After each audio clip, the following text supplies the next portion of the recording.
Alright guys, so we're looking at, again, the loanable funds model, and this time we're looking at the demand for loanable funds. Again, the key thing that I want you guys to keep in mind, the supply of loanable funds is represented by savers and lenders.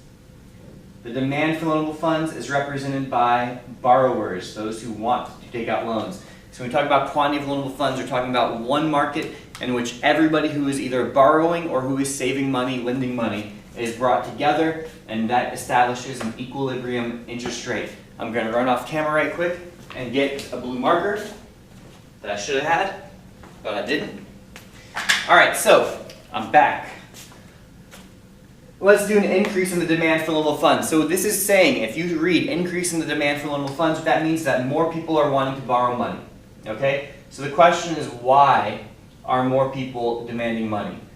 So we have D2, make sure we label that D1, so we have our model shifting to the right.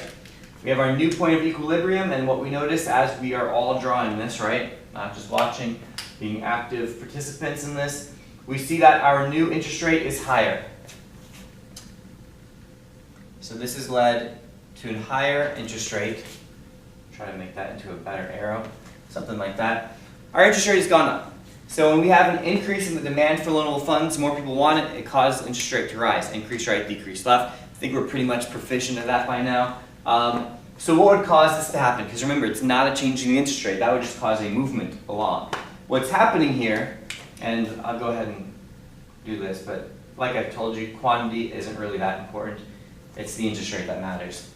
If the government borrows more, and this is the one for some reason that people always, I feel like, gives a little bit more trouble, because we view the government as being different than us. In this case, if the government is borrowing money, then they have demand for loanable funds, just like anybody else would. So all borrowers in the world, whether it is a person, whether it is a company, whether it is a state or a nation, any of them borrowing money, they have demand for loanable funds. So if the government increases their borrowing, it will shift the demand to the right, and that will lead to a higher interest rate. So this usually, and you might want to add this to your notes, is associated with government deficit spending. So we'd ask ourselves, well, why is the government borrowing? The reason the government's borrowing is because they are spending more than they are bringing in revenue. So if you want to put in parentheses here, increase in government borrowing, and it's usually for a deficit. So this is how a government finances its deficit, is by increasing their borrowing. And this is actually going to lead to something called crowding out. Okay? And what's happening here is that because the government is borrowing more money, it is driving the interest rate up. And that term crowding out, which if you're taking the AP test, it's definitely going to be on that test. I can't speak to if you're just taking a macro course in college, but this is a pretty central concept. Crowding out refers to private investment spending that is crowded out because of the higher interest rate. In other words, there would be investments that private citizens, so let's say that you have an idea for a new business, but you need to take out a loan. And you do all the math, and you do all your work, and you figure out, all right, I can be profitable and make money if I pay 5% as my interest rate. Well, let's say that R1 was 5%. Now the government comes along and they borrow a whole bunch of money, drive the interest rate up to, let's say, 8%. Now your business idea is no longer going to be profitable, so you never do it because you won't make money. So you have been, that was investment spending that has now been crowded out, it's been pushed out of the marketplace, which that is a very negative thing because private investment spending is really one of the main drivers of economic growth. So that is an absolute negative consequence of government borrowing. It isn't so much that the debt is so high and that, oh, it's $17 trillion and all that. That has its own place of concern, but crowding out is probably the area that actually makes government borrowing has the worst effect on it. Okay?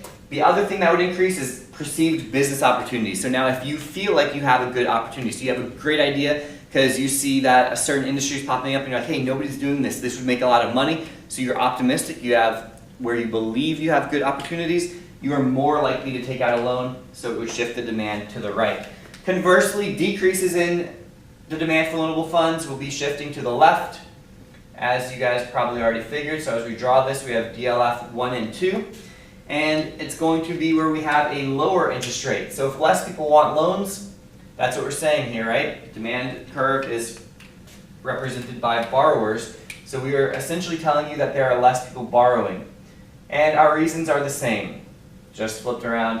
This time the government is engaging in less borrowing, which is probably a good thing. So this would be where they have either a balanced budget or a budget surplus would be things we could keep in mind. So what would cause them to borrow less? Either they're cutting spending to match revenue, which means a balanced budget, or revenue is greater than government spending, which means that it is actually a budget surplus. But either way, if the government demands fewer loans, demand curve shifts to the left.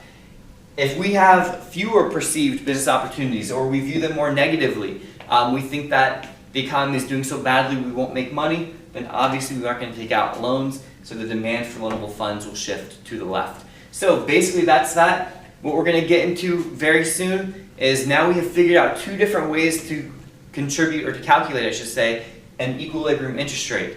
Do they match? Are they the same, or does the loanable funds market contradict the money market? So stay tuned. Alright, till next time guys. This has been a money production.